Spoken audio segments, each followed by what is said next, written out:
Hi guys and welcome back to the channel Deepak Yadav Education. Welcome to the daily current affairs of 21 of सितंबर 2021। तो guys आज है तारीख 21 सितंबर 2021 और है ट्यूसडे। आज की तारीख से जितने भी मोस्ट इंपॉर्टेंट करंट अफेयर्स बनेंगे उन सभी करंट अफेयर्स को हम लोग डिटेल में डिस्कस करेंगे ना। वो बढ़ते हैं आगे, एक बार देख लेते हैं कौन कौन से आर्टिकल्स का डिस्कशन करेंगे आज के इस वीडियो में।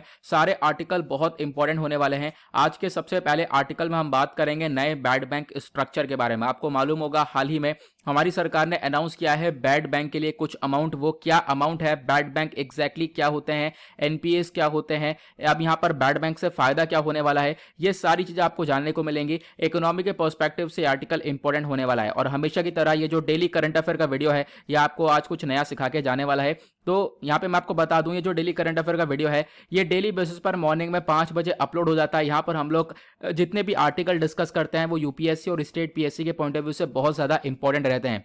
हर एक आर्टिकल को हम लोग प्रीलिम्स और मेंस के पर्सपेक्टिव से भी हिट करते हैं। तो कोई भी आर्टिकल के रिगार्डिंग अगर प्रीलिम्स में क्वेश्चन आता है तो वो भी आप सॉल्व कर पाओगे, या फिर मेंस में आता है तो वो भी सॉल्व कर पाओगे।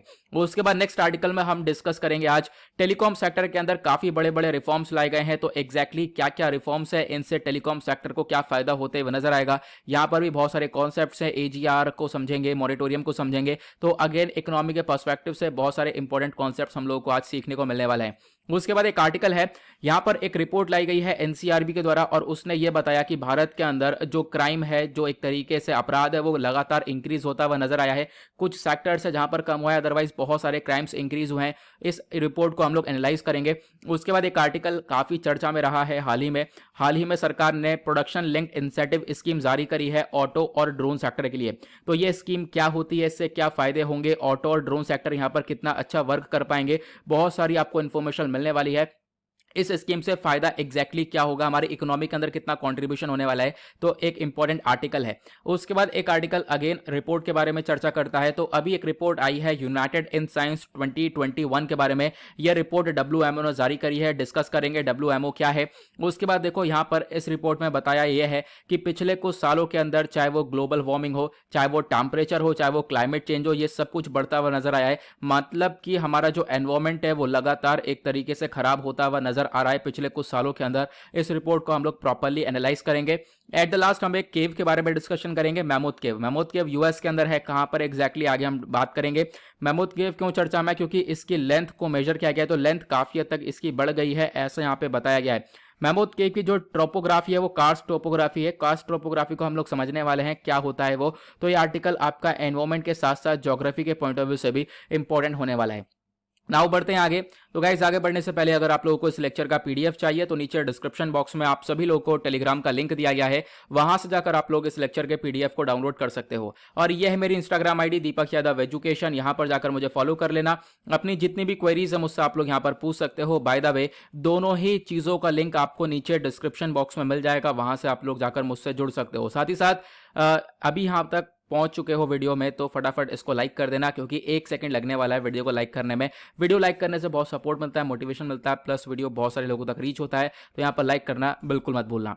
तो एक बार हम लोग फटाफट रिवीजन भी कर लेते हैं, क्योंकि ये जो डेली करंट अफेयर वाला वीडियो है यहाँ पर खास बात ये हम लोग करंट इश्यूज तो डिस्कस करते हैं, साथ ही साथ जो प्रीवियस डे का हमारा करंट अफेयर होता है उसको भी रिवाइज करते हैं। जैसे कि कल हमने डिस्कस किया था, फटाफट उसका एक रिवीजन ले लेते हैं। यहाँ से मैं आप लोगों को उसे बहुत सारे क्वेश्चंस पूछने वाला हूं, तो उन सभी के जवाब देना है जैसे आप डेली बेसिस पर जवाब देते हो।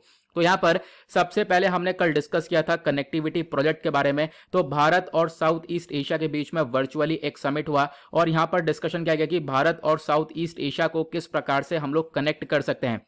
मैंने आप लोगों को कल 4 प्रोजेक्ट्स के बारे में बताया था, तो चारों प्रोजेक्ट्स के नाम नीचे कमेंट सेक्शन में लिखना, वो 4 प्रोजेक्ट कौन कौन से हैं जो कि भारत और साउथ ईस्ट एशिया को कनेक्ट करेंगे। कल मैंने डिटेल में पढ़ाया था। उसके बाद एक आर्टिकल कल हमने ये डिस्कस किया था आर्सेनिक कॉन्टेमिनेशन का लेकर। बिहार के अंदर और उत्तर प्रदेश के अंदर बहुत सारे रीजन्स ऐसे हैं जहां पर जो फूड चेन है वहां पर आर्सेनिक की मात्रा काफी बढ़ चुकी है, और आर्सेनिक की मात्रा बढ़ने की वजह से लोगों के अंदर हेल्थ इश्यूज आ रहे हैं। लोग यहाँ पर उनकी तबियत सी खराब हो रही है, उनके हाथ में काफी बुरे से धब्बे पड़ रहे रहे हैं, पैर में धब्बे पड़ रहे हैं आर्सेनिक की वजह से। तो आर्सेनिक क्या होता है नीचे कमेंट सेक्शन में जरूर बताना, और इसका क्या इंपैक्ट पड़ता है, मतलब हेल्थ के ऊपर, ह्यूमन बॉडी के हेल्थ के ऊपर क्या इंपैक्ट पड़ता है आर्सेनिक का, नीचे कमेंट सेक्शन में इसके बारे में जरूर बताना।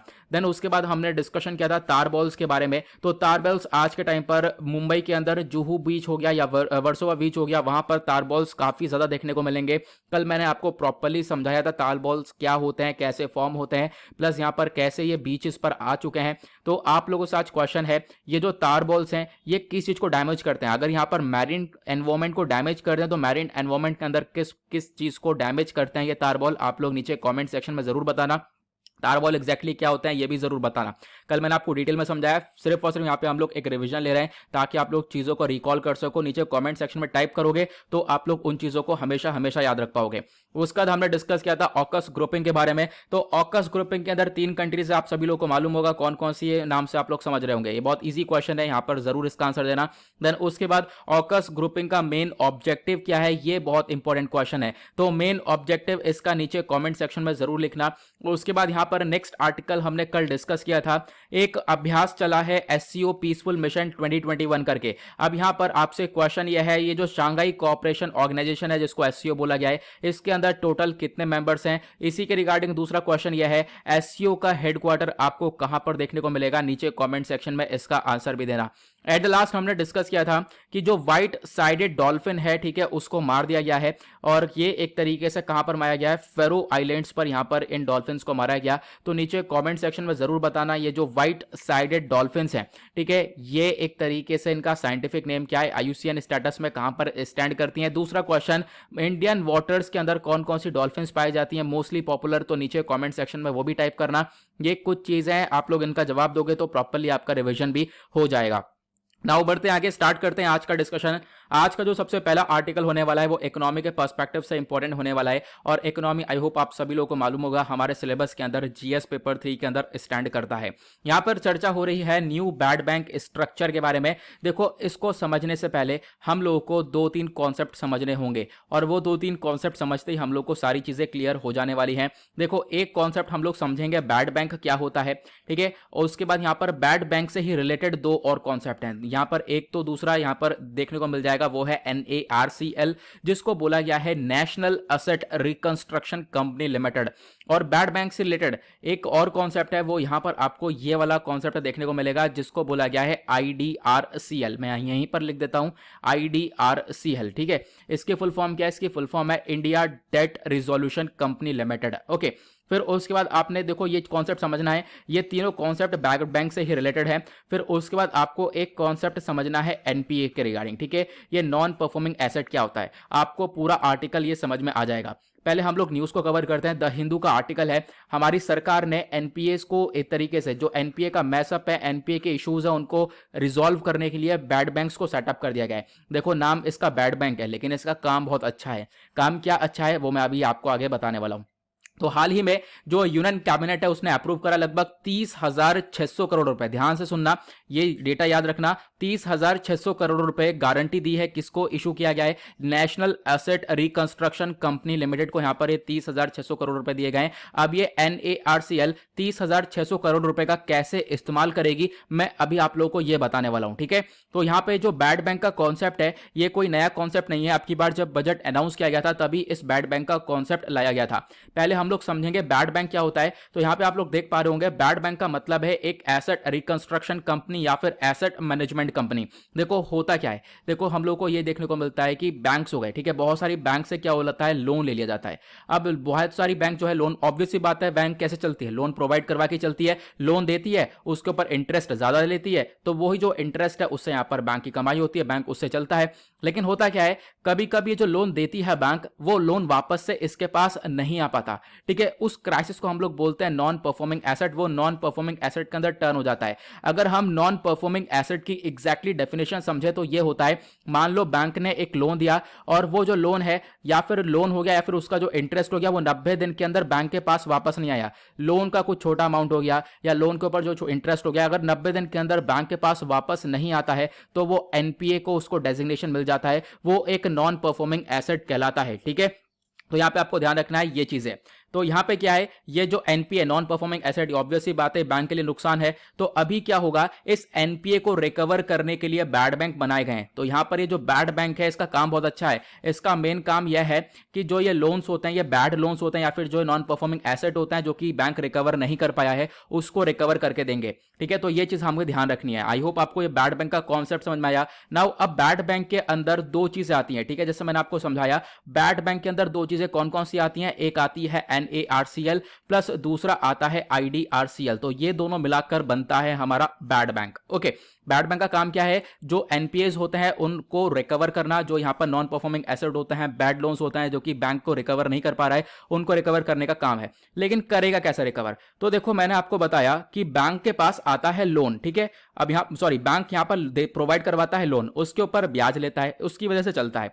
अब यहां पर क्या है, बैंक मान लो पर्सन ए को लोन दे रहा है। अब जब इसको लोन दिया तो बदले में इससे कुछ लेगा ना, बदले में इससे सिक्योरिटी रखेगा। मान लो इसका कुछ भी लैंड हो गया, इसकी कोई जमीन हो गई या फिर कोई इसकी बिल्डिंग, कुछ भी चीज हो गई, वो यहां पर एक तरीके से बैंक रख लेगा एज अ सिक्योरिटी। उसके बाद यहां पर ये लोन प्रोवाइड करवाएगा, भाई ले जा लोन। अब यहां पर ए वाला लोन ले गया, लोन यहां पर एक तरीके से पैसा इसने डुबा दिया। अब ये पैसा बैंक को वापस नहीं कर रहा है। तो बैंक के पास क्या है, बैंक के पास तो एसेट है ना इसका, बैंक के पास इसका कुछ भी हो सकता है, लैंड हो सकता है, बिल्डिंग हो सकती है, कुछ भी चीज जो भी इसने गिरवी रखी होगी वो एसेट तो बैंक के पास है ना।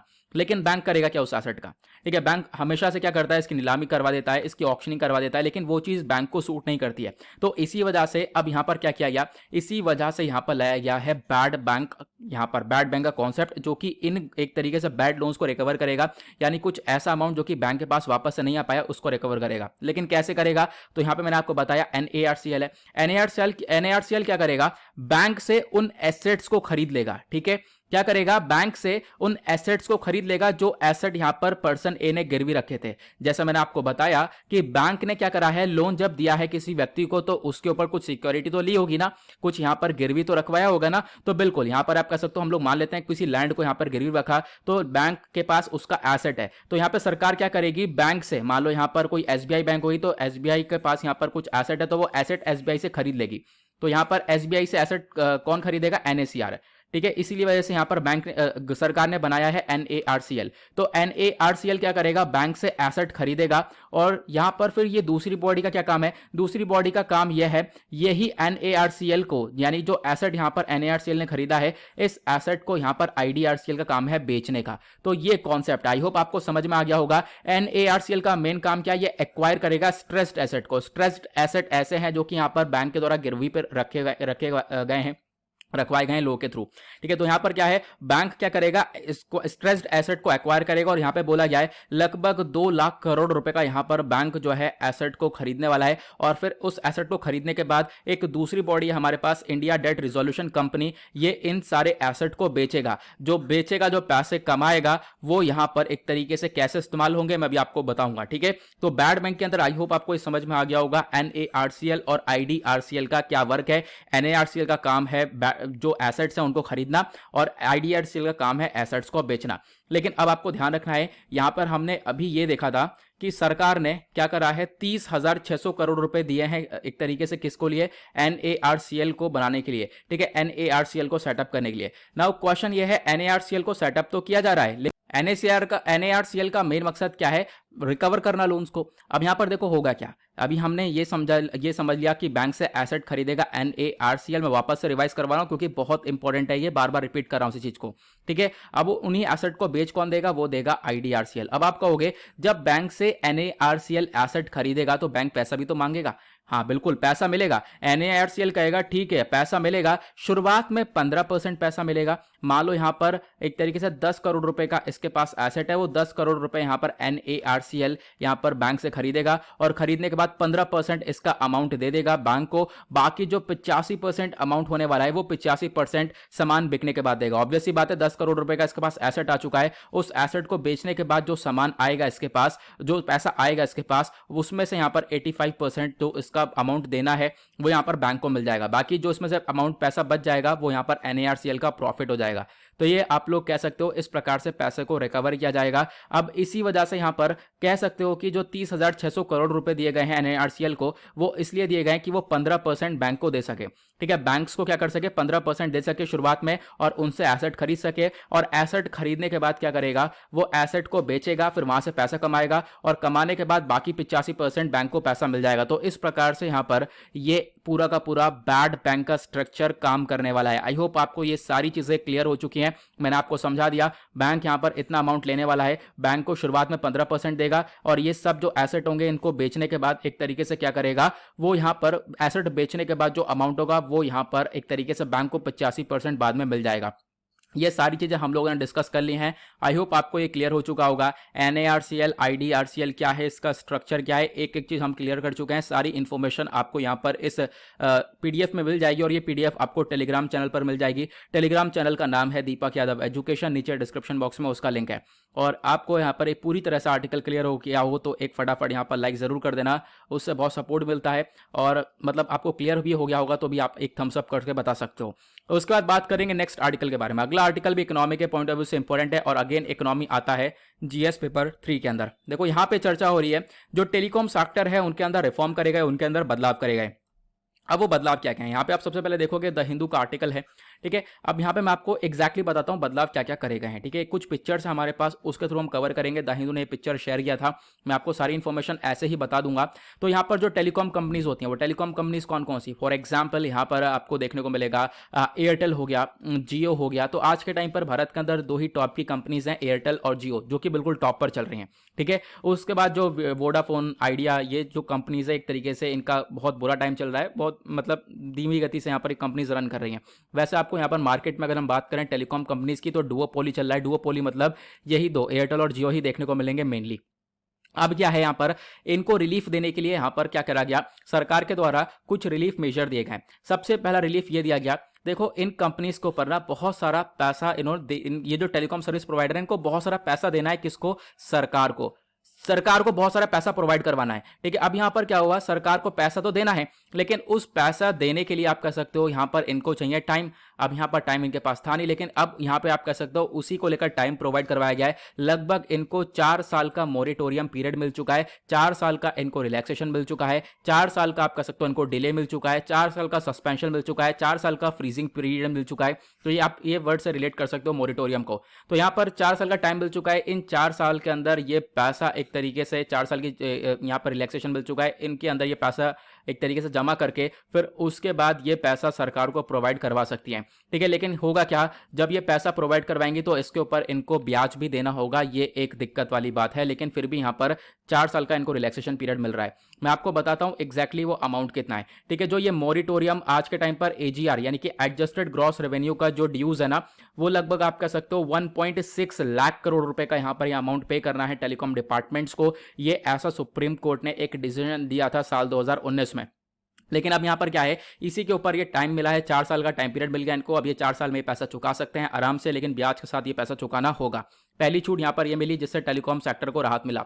दूसरा यहाँ पर इनके लिए रिलीफ मेजर ये दिया गया, 100% फॉरेन डायरेक्ट इन्वेस्टमेंट इनको यहाँ पर एक तरीके से इन कंपनीज के अंदर देखने को मिलेगा। होता क्या है, फॉरेन डायरेक्ट इन्वेस्टमेंट मतलब दूसरी कंट्रीज आकर अपना इन्वेस्टमेंट करती हैं कंपनीज के अंदर। तो यहाँ पर 100% फॉरेन डायरेक्ट इन्वेस्टमेंट मिलेगा ऑटोमेटिक रूट के थ्रू। एक क्वेश्चन ये आता है, ऑटोमेटिक रूट क्या होता है? देखो ऑटोमेटिक रूट ये रूट होता है कि जिसके माध्यम से जब भी आपको मतलब किसी कंट्री के अंदर, जैसे मान लो कोई फॉरेन कंपनी है, यहाँ पर यूएस को भारत के अंदर किसी कंपनी के अंदर इन्वेस्ट करना है, तो उसके लिए आरबीआई का अप्रूवल चाहिए, देन उसके बाद हमारी गवर्नमेंट का अप्रूवल चाहिए। लेकिन जब ये ऑटोमेटिक रूट का कॉन्सेप्ट आता है तो ये अप्रूवल नहीं चाहिए होता है, डायरेक्टली यहाँ पर इन्वेस्टमेंट देखने को मिलेगा। तो जो फॉरेन डायरेक्ट इन्वेस्टमेंट है वो 100% कर दिया गया है। पहले ये 49% की इसकी लिमिट हुआ करती थी, मतलब आप इन्वेस्टमेंट भी इसमें भरपूर कर सकते हो। इन्वेस्टमेंट होगा तो ऑब्वियस सी बात है टेलीकॉम सेक्टर्स थोड़े से ग्रो होते हुए नजर आने वाले हैं। देन उसके बाद यहां पर बोला गया कस्टमर्स के लिए काफी कुछ फायदा दिया गया। बहुत सारे कस्टमर्स क्या करते हैं, प्रीपेड से पोस्टपेड पर शिफ्ट होते हैं, कभी कभी पोस्टपेड से प्रीपेड पर शिफ्ट होते हैं, तो हमेशा उनको एक नया केवीआईसी यानी कि नो योर कस्टमर की टर्म्स भरनी होती है। लेकिन अब क्या है, अब यहां पर अगर कोई कस्टमर शिफ्ट होता है इस पर और उस पर, जैसे मैंने आपको बताया, तो उसके लिए कोई भी फ्रेश केवाईसी टर्म्स नहीं चाहिए। ये तीसरा रिलीफ दिया गया। उसके बाद यहां पर चौथा रिलीफ दिया गया, जो स्पेक्ट्रम ऑक्शंस हुआ करेंगे वो हर फाइनेंशियल ईयर के लास्ट क्वार्टर में हुआ करेंगे। और फाइनेंशियल ईयर के अंदर अगर लास्ट क्वार्टर की बात करें तो मतलब जनवरी, फरवरी, मार्च के अंदर ये ऑक्शंस हुआ करेंगे। स्पेक्ट्रम ऑक्शन का मतलब ये है, जैसे टावर्स हो गए, टावर्स के अंदर से स्पेक्ट्रम्स निकलती हैं, जैसे कि ये एयरटेल कंपनी हो गया, जियो कंपनी होगा, या आपको 4G नेटवर्क दे रहे हैं, 5G नेटवर्क दे रहे हैं, आपके पास सर्विसेज आ रही हैं, वो कैसे आ रही हैं, वो इन स्पेक्ट्रम्स के थ्रू आ रही हैं। ये स्पेक्ट्रम्स जो है, ये जो नेटवर्क्स हैं गवर्नमेंट के होते हैं और गवर्नमेंट इसकी बोली लगवाती है और बोली लगवाने के बाद ये कंपनीज उनको खरीदती हैं, इतने गीगाहर्ट्ज में खरीदने के बाद आपको ये सर्विस देती हैं। तो यहां पर क्या बोला गया, जो स्पेक्ट्रम ऑक्शंस हैं वो हर फाइनेंशियल ईयर के अंदर लास्ट क्वार्टर में देखने को मिलेगा। साथ ही साथ अगर ऑक्शन के टाइम पर कोई और मेजर्स देने होंगे तो एडिशनल यहां पर छूट दे दी जाएगी इन टेलीकॉम सेक्टर्स को। आई होप आपको ये क्लियर हो गया होगा। यही सारी चीजें यहां पर बताई गई। जैसे मैंने बताया, जो एडजस्टेड ग्रॉस रेवेन्यू था इसके अंदर 4 साल की छूट दी गई। अच्छा, हम लोगों ने एडजस्टेड ग्रॉस रेवेन्यू का कॉन्सेप्ट क्लियर नहीं करा। देखो, एडजस्टेड ग्रॉस रेवेन्यू क्या होता है मैं आप लोगों को बता देता हूं। यहां पर क्या है, टेलीकॉम सेक्टर से यहां पर पहले बोला गया था कि आप लोग एजीआर शेयर करोगे। एजीआर मतलब जितनी भी कम, मान लो एयरटेल का एग्जांपल लेते हैं, एयरटेल ने मान लो यहां पर कुछ भी अमाउंट कमाया है, जैसे यहां पर एक्स अमाउंट कमाया, तो इसमें से कुछ अमाउंट यहां पर सरकार के साथ शेयर करना पड़ेगा, गवर्नमेंट के साथ शेयर करना पड़ेगा, उसको बोलते हैं एडजस्टेड ग्रॉस रेवेन्यू। ओके, वो तो यहां पर पहले क्या हो रहा था, पहले सरकार ने बोला कि आप अपना अमाउंट शेयर करोगे, तो एयरटेल ने बोला चलो ठीक है, जो भी हम कमा रहे हैं हम लोग रिचार्ज वगैरह देते हैं, ठीक है, रिचार्ज वगैरह देने के बाद यहां पर कुछ पैसा जो आता है इनके पास, उसमें से हम आपको रेवेन्यू अपना शेयर कर लेंगे। सरकार ने बोला सिर्फ रिचार्ज में से रेवेन्यू शेयर नहीं करोगे, रिचार्ज के अलावा जैसे कि बहुत सारे और भी आप सर्विस देते हो, बहुत सारे आप यहां पर एक तरीके से कह सकते हो फोन्स वगैरह भी निकाल देते हो, सैंपल फोन्स वगैरह निकाल देते हो, और भी अलग अलग सर्विसेज दी जाती हैं, अलग अलग तरीके से पैसा कमाते हो, तो सारे रेवेन्यू के अंदर से आपको अपना रेवेन्यू शेयर करना होगा। तो सरकार ने पहले यह बोल दिया था, सुप्रीम कोर्ट ने इसको यहां पर अप्रूव भी कर दिया था, लेकिन अब यहां पर छूट ये दी गई कि जो ये एडजस्टेड ग्रॉस रेवेन्यू होगा, इसमें यहां पर जो ये अलग से रेवेन्यू था, एडिशनल रेवेन्यू था, वो शेयर नहीं करेगी यहां पर टेलीकॉम सेक्टर। सिर्फ और सिर्फ जो यहां पर रेवेन्यू लोग कमाएंगे अपने रिचार्ज के थ्रू या जो सिम के रिगार्डिंग यहां पर ये रेवेन्यू कमाने वाले हैं, उसी रेवेन्यू को शेयर करेंगे गवर्नमेंट के साथ। तो ये कुछ यहां पर एजीआर के अंदर छूट दी गई है। आई होप आपको ये भी क्लियर हो गया होगा। आगे बढ़ते हैं अगले आर्टिकल की तरफ। ठीक है, देखो इससे क्या होगा, कंपटीशन काफी हद तक बढ़ता हुआ नजर आएगा। लोग जो है आराम से यहाँ पर जो ईज ऑफ डूइंग बिजनेस वाला कॉन्सेप्ट है ना, ये काफी हद तक प्रमोट होगा, क्योंकि जो है यहाँ पर डायरेक्ट इन्वेस्टमेंट बढ़ चुका है, लोग पैसा लगाएंगे, तो ईज ऑफ डूइंग वाला बिजनेस का वाला जो कॉन्सेप्ट है ये इंक्रीज होगा। डिजिटल इंडिया काफी हद तक प्रमोट होगा, टेलीकॉम कंपनीज आगे बढ़ेंगी, प्लस उसके बाद आगे हम लोग टेक्नोलॉजी में काफी हद तक एडवांस होंगे, 5G टेक्नोलॉजी को और अच्छे से अप्रूव किया जाएगा, तो ये सारे फायदे हम लोगों को देखने को मिल जाएंगे। उसके बाद बढ़ते हैं अगले आर्टिकल की तरफ। अगला article social issues GS paper 1 के पर्सपेक्टिव से इंपॉर्टेंट है। यहां पर चर्चा हो रही है क्राइम इन इंडिया रिपोर्ट 2021 के बारे में। इंडियन एक्सप्रेस का आपको ये आर्टिकल देखने को मिल जाएगा। हाल ही में हुआ क्या है, जो नेशनल क्राइम रिकॉर्ड्स ब्यूरो है एनसीआरबी, इसने रिलीज करी है एक रिपोर्ट का नाम है क्राइम इन इंडिया रिपोर्ट 2020। इन्होंने बताया कि देखो पिछले साल के अंदर, लगभग 1 साल के अंदर अंदर जो ये क्राइम्स हैं वो लगातार इंक्रीज होते हुए नजर आए हैं, ऐसा यहां पर बताया गया। तो जंप इन नंबर्स देखने को मिला। 2019 के अंदर कम्युनल राइट हुए थे 438, 2020 के अंदर 857 कम्युनल राइट्स में 90% इंक्रीमेंट देखने को मिला। उसके बाद कास्ट को लेकर यहां पर जो एक तरीके से दंगे देखने को मिले, जाति को लेकर दंगे देखने को मिले, वो 2019 में 492 थे, लेकिन 2020 में 736 देखने को मिले। उसके बाद एग्रेरियन राइट्स, चाहे वो मोर्चा राइट्स हो, ये जितने भी दंगे हैं, जितने भी क्राइम है, वो यहां पर 2020 के अंदर इंक्रीज हुए हैं। यहां पर ये एनसीआरबी का डेटा बताता है। बाय द वे एनसीआरबी क्या है इसके बारे में भी जान लेना, प्रीलिम्स के पॉइंट ऑफ व्यू से इंपॉर्टेंट हो सकता है जिसने ये डेटा दिया है। तो एनसीआरबी की फुल फॉर्म मैंने आपको बता दिया है, नेशनल क्राइम रिकॉर्ड्स ब्यूरो। इसका हेडक्वार्टर न्यू दिल्ली में देखने को मिलेगा। इसको बनाया गया था 1986 में under the ministry of home affairs. इसका मेन काम क्या है, इसका मेन काम यही है कि हर साल एक ऐसा स्टैटिस्टिक्स लेकर आना क्राइम को लेकर कि हमारे कंट्री में कितना क्राइम हुआ है, सालों को कंपेयर करना कि पिछले साल से इस साल क्या हुआ है। तो इन चीजों के रिगार्डिंग ये एनसीआरबी काम करता है। एनसीआरबी को सेटअप किया गया था एक रिकमेंडेशन के ऊपर। रिकमेंडेशन दी गई थी नेशनल पुलिस कमीशन के थ्रू, तो उस रिकमेंडेशन के ऊपर इस बॉडी को सेटअप किया गया था। आपको इसके बारे में एक छोटा सा आइडिया रखना है। जैसे मैंने बताया, अगर हम लोग बात करें स्टेट वाइज की, तो राज्यों के अगर अकॉर्डिंग बात करें, साल 2020 के अंदर जो क्राइम है वो सबसे ज्यादा तमिलनाडु के अंदर देखने को मिला। तमिलनाडु के अंदर क्राइम रेट बहुत ज्यादा इंक्रीज हुआ। फिर उसके बाद केरला के अंदर इंक्रीज हुआ है। दिल्ली यहां पर सबसे तीसरा नंबर पर आपको देखने को मिलेगा। बाय द वे ये 3 स्टेट्स ऐसे हैं जहां पर सबसे ज्यादा क्राइम हुआ है, टॉप लेवल पर देखने को मिलेंगे।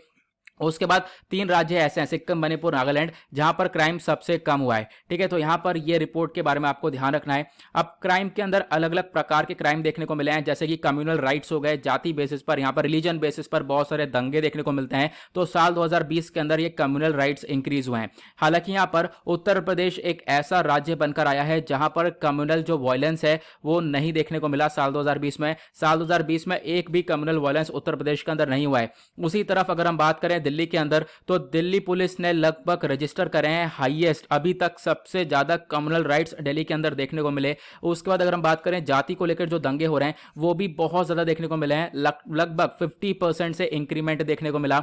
उसके बाद और भी बहुत सारे दंगे हैं, उनमें 30%, 33% से इंक्रीमेंट देखने को मिला।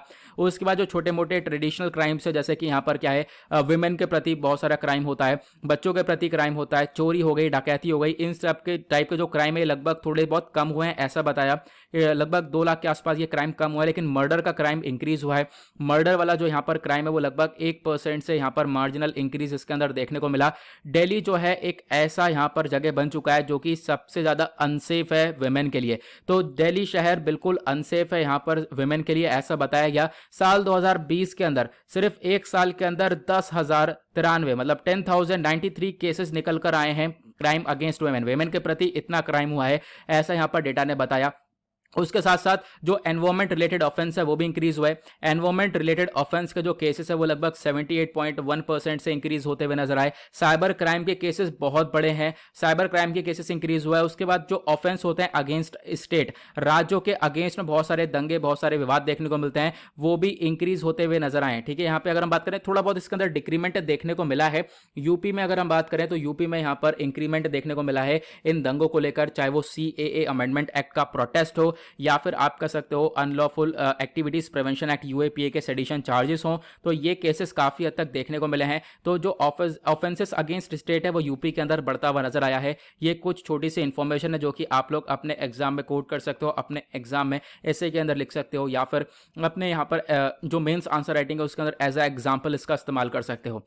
नाउ आगे बढ़ेंगे अगले आर्टिकल की तरफ। अगला आर्टिकल अगेन इकोनॉमी के पर्सपेक्टिव से इंपॉर्टेंट है, और इकोनॉमी होता है इंपॉर्टेंट GS पेपर 3 के अंदर। यहाँ पे बात हो रही है प्रोडक्शन लिंक्ड इंसेंटिव स्कीम के बारे में। PLI स्कीम यहाँ पर दी गई है ऑटो और ड्रोन सेक्टर के लिए, सरकार के द्वारा इसको अनाउंस किया गया। आर्टिकल यहां पे आप देख पाओगे, इंडियन एक्सप्रेस का आर्टिकल है, कैबिनेट ने यहां पर क्लियर किया है कुछ अमाउंट। इससे क्या होगा, यहां पर ये ऑटो सेक्टर को तो अनाउंस करेंगे, यानी कि जो ये ऑटोमोबाइल सेक्टर है इसको इंक्रीज करेंगे, जो व्हीकल है उसको प्रमोट करेंगे, साथ ही साथ ड्रोन सेक्टर को भी यहाँ पे प्रमोट करने की बात करी गई है। ड्रोन्स क्या होते हैं बाय द वे, ये आप लोग पिक्चर में देख पा रहे होंगे, ये होते हैं ड्रोन्स। ओके, नाउ अब इनको प्रमोट क्यों किया जा रहा है इसको हम लोग डिस्कस करेंगे। सबसे पहले यहां पर इस पिक्चर के थ्रू आपको सारी चीजें क्लियर हो जाने वाली है। पहले तो हम समझेंगे ये प्रोडक्शन लिंक्ड इंसेंटिव स्कीम क्या होती है। देखो, सरकार यहां पर ये PLI स्कीम जारी करती है, क्यों, ताकि आपको नाम से समझ में आ रहा होगा, ताकि प्रोडक्शन को कंट्री के अंदर इंक्रीज किया जा सके। प्रोडक्शन लिंक्ड इंसेंटिव मतलब कि कोई कंपनी है वो अगर प्रोडक्शन करेगी, प्रोडक्शन ज्यादा से ज्यादा करेगी, अपनी सेल को ज्यादा से ज्यादा बढ़ाएगी, तो उसके बदले में उसको क्या मिलेगा, उसके बदले में उसको मिलेगा इंसेंटिव। और ये जो इंसेंटिव है ये सरकार देने वाली है, और बहुत अच्छे अमाउंट का ये इंसेंटिव मिलता है। और इसी वजह से यहाँ पर क्या होता है, मैन्युफैक्चरिंग सेक्टर काफी हद तक ग्रो होता हुआ नजर आता है। प्लस यहाँ पर मैन्युफैक्चरिंग सेक्टर ग्रो होता है तो जॉब्स वगैरह की जो अपॉर्चुनिटीज हैं वो भी यहाँ पर ग्रो होती हुई नजर आती हैं। तो ये चीजें हम लोग को PLI स्कीम के बेसिस पर निकलकर देखने को मिलती हैं।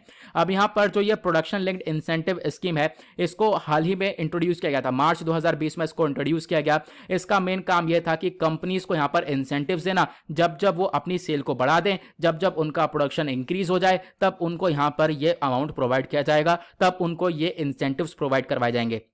उसके बाद बोला कि देखो यहाँ पर फॉरेन कंपनीज को एक तरीके से यहाँ पर बोला गया कि देखो फॉरेन कंपनीज भी अपनी शॉप्स वगैरह इंडिया के अंदर सेटअप कर सकती हैं, साथ ही साथ लोकल कंपनीज भी सेटअप कर सकती हैं। उसके बाद यहाँ पे जो अलग अलग सेक्टर है उसके लिए PLI स्कीम को इंट्रोड्यूस किया गया है, चाहे वो फार्मास्यूटिकल सेक्टर हो, IT हार्डवेयर हो, IT हार्डवेयर के अंदर चाहे laptops, mobile phone, telecom equipments हो गए, white goods, chemical sales, food processing, textile sector and etcetera, और भी वेरियस सेक्टर्स हो गए। इन सभी सेक्टर्स के अंदर सरकार PLI स्कीम प्रोवाइड करवाती है इस स्कीम के तौर पर यहाँ पर इनका प्रोडक्शन को इंक्रीज किया जा सकता है और इसके बदले में जो भी कंपनी प्रोडक्शन इंक्रीज करेगी उसको यहाँ पर उसके बदले में इंसेंटिव देगी सरकार।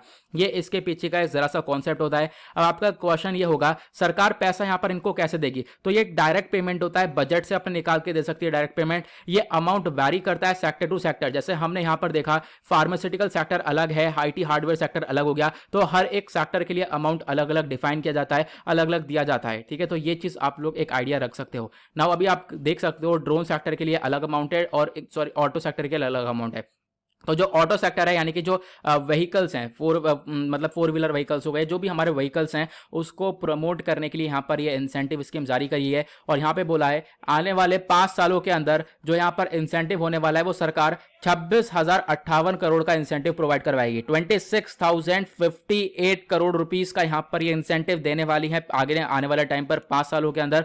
उसके बाद बोला इससे क्या होगा, जब ये इंसेंटिव दिया जाएगा तो जो मैन्युफैक्चरिंग कंपनीज है वो इंक्रीज होती हुई नजर आएंगी। मैन्युफैक्चरिंग कंपनीज जो है काफी अच्छा वर्क करती हुई नजर आएंगी। अब जब मैन्युफैक्चरिंग कंपनीज वर्क करेंगे इसमें इन्वेस्टमेंट इंक्रीज होगा। जो फ्रेश इन्वेस्टमेंट है वो लगभग 42,500 करोड़ तक का इसके अंदर हो सकता है। और उसके बाद यहाँ पे बोला प्रोडक्शन भी इंक्रीज होता हुआ नजर आएगा, लगभग 2.3 लाख करोड़ रुपीस का जो ये प्रोडक्शन है वो इंक्रीज होगा। लोगों के लिए जॉब्स भी क्रिएट होती हुई नजर आएंगी। 7.6 लाख पीपल को यहाँ पर जॉब्स मिलती हुई नजर आएंगी, क्योंकि ऑब्वियस सी बात है काम बहुत बढ़ जाएगा और मैन्युफैक्चरिंग बढ़ जाएगी तो लोगों की जरूरत होगी, तो लोगों को यहाँ पर जॉब्स मिलेंगी।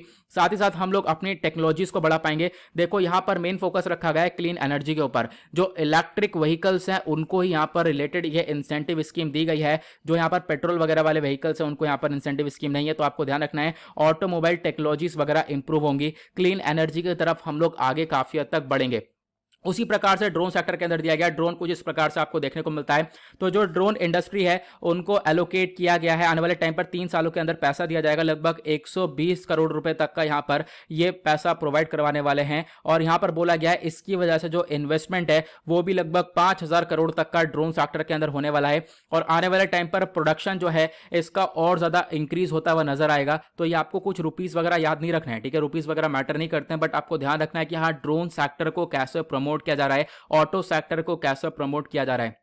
यहां पे अगर हम लोग बात करें तो जो पीएलआई स्कीम है वो ऑटो सेक्टर के लिए कैसे दी गई है, तो यहां पर देखना आपको यह है कि यहाँ पर जो पेट्रोल डीजल या फिर सीएनजी वाले जो भी इंजन है इनके लिए ये नहीं है स्कीम, सिर्फ और सिर्फ ये स्कीम है क्लीन फ्यूल्स के लिए, ऐसे फ्यूल्स के लिए जो कि यहाँ पर आप कह सकते हो कि बैटरी इलेक्ट्रिक व्हीकल्स हो, इलेक्ट्रिक व्हीकल्स हो या हाइड्रोजन फ्यूल सेल व्हीकल्स हो, उनको लिए यहाँ पर ये इंसेंटिव स्कीम दी गई है। ठीक है, जहां पर हम लोग हाइड्रोजन फ्यूल का इस्तेमाल कर सके या फिर इलेक्ट्रिक व्हीकल्स का बैटरीज का इस्तेमाल कर हम लोग इन व्हीकल्स को चला सकें, उनके लिए यहाँ पर इस स्कीम को लॉन्च किया गया है। तो आप एक आइडिया रख सकते हो। साथ ही साथ यहाँ पर बोला गया कि देखो इलेक्ट्रिक व्हीकल्स को जो इसकी इलेक्ट्रिक व्हीकल्स की जो मैन्युफैक्चरिंग है उसको बूस्टअप करने के लिए, उसको प्रमोट करने के लिए काम किया गया है। अब इलेक्ट्रिक व्हीकल्स ज़्यादा से ज़्यादा प्रोडक्शन होगा, ज़्यादा से ज़्यादा बिकेंगे, उससे क्या होगा, जो पोल्यूशन है वो कम होगा, कार्बन एमिशन कम होगा। और दूसरा फायदा ये होगा, आज के टाइम पर क्या है, हम लोग पेट्रोल वगैरह जो ले रहे हैं, हम लोग क्रूड ऑयल दूसरी कंट्री से परचेज कर रहे हैं, तो ऑयल का जो इंपोर्ट है वो कम से कम हो जाएगा, ये हम लोग देख पाएंगे। उसी के साथ यहां पर बोला गया हमारे पास नई नई टेक्नोलॉजीज आ पाएंगी,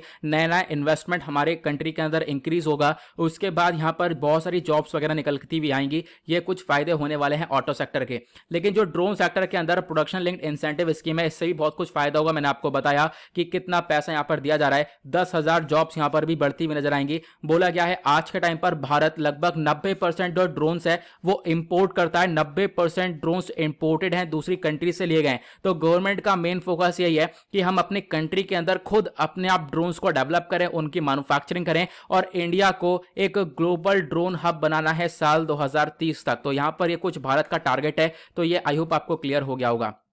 उसके बाद बात करेंगे एक अगले आर्टिकल की तरफ, इंटरनेशनल रिलेशन से रिलेटेड एक आर्टिकल है। बात करी गई है यूनाइटेड इन साइंस 2021 को लेकर, WMO के द्वारा एक रिपोर्ट दी गई। वर्ल्ड मेट्रोलॉजिकल ऑर्गेनाइजेशन यहां पर इस बॉडी का नाम है, इन्होंने एक रिपोर्ट रिलीज करी है और उस रिपोर्ट के अंदर इन्होंने ये बताया कि देखो आज के टाइम पर पिछले कुछ सालों के अंदर क्लाइमेट चेंज हो गया या पोल्यूशन हो गया या टेम्परेचर हो गया, ये सब कुछ बढ़ता हुआ नजर आया है। बात करते हैं क्लाइमेट चेंज की, तो क्लाइमेट चेंज नहीं कम हुआ है। लोग कह रहे थे कोविड-19 पैंडेमिक की वजह से जो लॉकडाउन लगा है अब यहां पर क्लाइमेट चेंज कम हुआ है, तो ऐसा कुछ भी नहीं है। क्लाइमेट चेंज अपनी गति पर वापस पहुंच चुका है। टेम्पररी बेसिस पर थोड़े टाइम तक ये थोड़ा सा डाउन हुआ था, लेकिन उसके बाद वापस से ये इंक्रीज हो चुका है। उसके बाद यहां पर बोला गया जो हमने पेरिस क्लाइमेट एग्रीमेंट साइन किया था 2015 के अंदर, वो टारगेट भी हमारा अचीव होता हुआ नहीं नजर आ रहा है। टेम्परेचर लगातार कंट्री के अंदर इंक्रीज हो रहा है, पिछले कुछ सालों के अंदर इंक्रीज हुआ है और आने वाले टाइम में अगले 5 सालों के अंदर और भी ये टेम्परेचर इंक्रीज होने वाला है। आप देख पाओगे दुनिया भर का जो टेम्परेचर है पिछले 5 सालों के अंदर वो एक हाईएस्ट देखने को मिला है। हाईएस्ट मतलब बहुत तेजी से टेम्परेचर लगातार इंक्रीज हो रहा है और इन टेम्परेचर को इंक्रीज होने की वजह से बहुत सारी बुरी कंडीशन देखने को मिलती है। ग्रीन हाउस गैसेस आज के टाइम पर बहुत ज्यादा एनवायरमेंट के अंदर देखने को मिलेंगी। ग्रीन हाउस गैसेस हमारे एनवायरमेंट के साथ साथ ह्यूमन बींग्स की हेल्थ के लिए काफी ज्यादा नुकसानदायक है। या फिर फॉसिल फ्यूल जो एमिशन है वो बहुत ज्यादा देखने को मिलेगा। फॉसिल फ्यूल एमिशन कहां से हो रहा है? कोल से निकल रहा है, गैस सीमेंट से निकल के नजर आ रहा है। यह भी बहुत ज्यादा हाई पहुंच चुका है साल 2021 के अंदर। और क्या हो रहा है आज के टाइम पर, जैसे मैंने बताया टेम्परेचर इंक्रीज हो रहा है। टेम्परेचर इंक्रीज होने की वजह से जो ये ग्लेशियर्स हैं, ग्लेशियर्स लगातार पिघल रहे हैं। अब ग्लेशियर्स पिघलेंगे तो पानी है वो सी के अंदर बढ़ेगा, जो सी लेवल है वो भी राइज हुआ है। अगर हम बात करें साल 1900 से 2018 के बीच में, तो जो सी का लेवल है वो लगभग 20 सेंटीमीटर से इंक्रीज हुआ है और आने वाले टाइम पर ये और ज्यादा इंक्रीज हो सकता है। क्वेश्चन ये है सी लेवल इंक्रीज होगा तो क्या नुकसान होगा? देखो नुकसान बहुत है। अगर हम बात करें इंडिया के आसपास, यहां पर आपको बहुत सारे एक तरीके से स्टेट्स देखने को मिल जाएंगे। मुंबई है और ही बहुत सारे एरियाज है, कोस्टल एरियाज है, वो सब डूब जाएंगे। तो यहां पर ये दिक्कतें हम लोग को देखने को मिल सकती हैं। उसके बाद सजेशन बोले गए। सजेशन यह है कि आपने अपना जो टारगेट सेट कर रखा है, साल 2015 का टारगेट सेट कर रखा है कि आप लोग यहां पर नेट एमिशन को जीरो करोगे, उस टारगेट की तरफ आगे बढ़ना पड़ेगा। एक तरीके से पोल्यूशन को कम से कम करना पड़ेगा। नई नई स्ट्रेटजीज की हम लोग को जरूरत है, नई टेक्निक्स का हम लोग को इस्तेमाल करना पड़ेगा। जैसे कि आज के टाइम पर भारत इलेक्ट्रिक व्हीकल्स को प्रमोट कर रहा है, उस प्रकार के और भी हमें इनिशिएटिव्स चलाने पड़ेंगे। ओके, नाउ बढ़ते हैं अगले आर्टिकल की तरफ। अगला आर्टिकल आज का लास्ट आर्टिकल होने वाला है, एनवायरमेंट के पर्सपेक्टिव से इंपॉर्टेंट है और एनवायरमेंट आता है आपका जीएस पेपर 3 के अंदर। देखो यहां पर एग्जैक्टली क्या चर्चा हो रही है, मेमोथ केव के बारे में चर्चा हो रही है। मेमोथ केव आपको यूएस के अंदर देखने को मिलेगा। न्यूज में क्यों है? इंडियन एक्सप्रेस का आपको ये आर्टिकल देखने को मिलेगा। तो यहां पर दुनिया की एक जो लॉन्गेस्ट केव सिस्टम है उसके अंदर 8 माइल्स और इंक्रीज हो चुका है। उसकी जो लेंथ है वो थोड़ी सी और इंक्रीज हो चुकी है मेमोथ केव की। तो यहां पर आप देख सकते हो हाल ही में ऑफिशियल जो लेंथ है मेमोथ केव की उसको एक्सटेंड कर दिया गया है। 420 माइल्स तक यहां पर इसको कर दिया गया है। 420 माइल्स तक की यहां पर इसकी लेंथ हो चुकी है। ये जो गुफा है मेमोथ गुफा या कह सकते हो जो मेमोथ केव है, कहां पर आपको देखने को मिलेगी? तो यूएस के अंदर, यूनाइटेड स्टेट्स के अंदर आपको यहां पर इस प्रकार यहां पर इस वाली जगह पर ये मेमोथ केव देखने को मिल जाएगी। और यूनाइटेड स्टेट्स के ऊपर आपको ये कनाडा देखने को मिलेगा, इसके नीचे मैक्सिको देखने को मिलेगा, इधर पैसिफिक ओशन है, इधर गल्फ ऑफ मैक्सिको है, इधर अटलांटिक ओशन है। ओके, नाउ बढ़ते हैं आगे। ये देखो यहाँ पर जो ये मेमोथ केव है ना, एक वर्ल्ड हेरिटेज साइट है, ये आपको ध्यान रखना है। अभी यहाँ पर थोड़ा सा इसके साइज के अंदर इंक्रीमेंट देखने को मिला। मेमोथ केव नेशनल पार्क भी वहीं पर लोकेटेड है। मेमोथ केव नेशनल पार्क लोकेटेड है जो केंटकी है, जगह है यूएस के अंदर, वहां पर आपको ये लोकेटेड देखने को मिलेगा। और बोला गया इस मेमोथ केव को वर्ल्ड हेरिटेज साइट का दर्जा दिया गया है 1981 में, और ये एक इंटरनेशनल बायोस्फीयर रिजर्व बन चुका था 1990 के अंदर। ठीक है, ये जो मेमोथ केव है मैंने आपको इसके बारे में बता दिया, कुछ इंपॉर्टेंट इन्फॉर्मेशन जो कि प्रीलिम्स में पूछी जा सकती है। साथ ही साथ यहाँ पे बोला यह जाता है इस केव का जो टोपोग्राफी है, उस केव की टोपोग्राफी है कार्स्ट टोपोग्राफी। कार्स्ट टोपोग्राफी कैसी होती है? देखो एक इस प्रकार का लैंडस्केप होता है। यहाँ पर क्या होता है, जो बेडरॉक होती है, एक तरीके से डिसॉल्विंग ऑफ द बेडरॉक होती है। यहाँ पे आप कह सकते हो ये जो एक तरीके से एरिया है, यहाँ मान लो ग्लेशियर से पहाड़ है, पहाड़ से यहाँ पर ये रिवर निकल कर आ रही है, रिवर निकल कर आ रही है, लेकिन यहाँ पर कुछ जो लैंडफॉर्म है यहाँ पे गड्ढे वगैरह होते हैं। ठीक है, अब ये जो गड्ढे होते हैं इसमें से क्या होता है, रिवर अंदर चली जाती है, जो स्ट्रीम है वो अंदर चली जाती है। यहाँ पर अंदर जाती है तो यहाँ पर आप कह सकते हो इस प्रकार से अंदर की साइड आपको लाइमस्टोन्स देखने को मिलते हैं, जिसको हम लोग एक तरीके से कैल्शियम कार्बोनेट बोलते हैं। तो ये जो लाइमस्टोन्स हैं ये आपको बहुत सारे देखने को मिलेगा। ये जो सॉफ्टर एरियाज होता है, अब ये पानी यहाँ पर गिरा, पानी गिरने के बाद ये फ्लो होता है अंदर ही, और इस प्रकार से यहाँ पर आप देख सकते हो ये गुफा होती है अंदर की साइड, तो ये पानी अंदर की साइड ये फ्लो होता है। कोई गहरा गड्ढा हो गया तो वहां पर ये पानी भर जाता है, इसको हम लोग अंडर लेक बोलते हैं। ठीक है, ये आप लोग ध्यान रख सकते हो। अब गुफा कैसे बनती है? गुफा के बीच में पिलर्स होते हैं बहुत सारे, जिस पर टिकी हुई है गुफा। जो पिलर्स होते हैं इनको क्या बोला जाता है? ध्यान से सुनना, जो ऊपर वाले पिलर्स होते हैं उनको बोला जाता है स्टालेसाइट, और जो नीचे वाले पिलर्स होते हैं उनको बोला जाता है स्टैलेग्माइट। जी से आप लोग याद रखना, जो ग्राउंड से निकलते हैं उनको स्टैलेग्माइट बोला जाता है। ठीक है, तो यहाँ पर आप कर सकते हो जब ये चिपक जाते हैं आपस में, दोनों कोलाइड करते हैं, तो उसके बाद यहाँ पर ये बनता है पूरा का पूरा यहाँ पर एक तरीके से पिलर बन जाता है। तो आपको ध्यान रखना है, नीचे वाला स्टैलेक्साइट, ऊपर वाला स्टैलेक्साइट कहलाता है और नीचे वाला स्टैलेग्माइट कहलाता है। इस प्रकार से यहाँ पर इस केव का फॉर्मेशन देखने को मिलता है और ये इसको हम लोग बोलते हैं कास्ट टोपोग्राफी। ओके, तो ये आप लोग एक छोटा सा आइडिया इसके बारे में रख सकते हो। तो ये पिक्चर थोड़ा सा बिग साइज में इसको दिखा दिया है, ज़्यादा इसमें कुछ बदलाव वगैरह नहीं है। नाउ मिलते हैं आप लोगों से नेक्स्ट वीडियो में। आई होप गाइज आप लोगों को सभी आर्टिकल अच्छे से क्लियर हो गए होंगे। आज के लिए बस इतना ही, मिलेंगे आप लोगों से नेक्स्ट वीडियो में। आज के लिए bye bye, have a nice day, thank you and जय हिंद।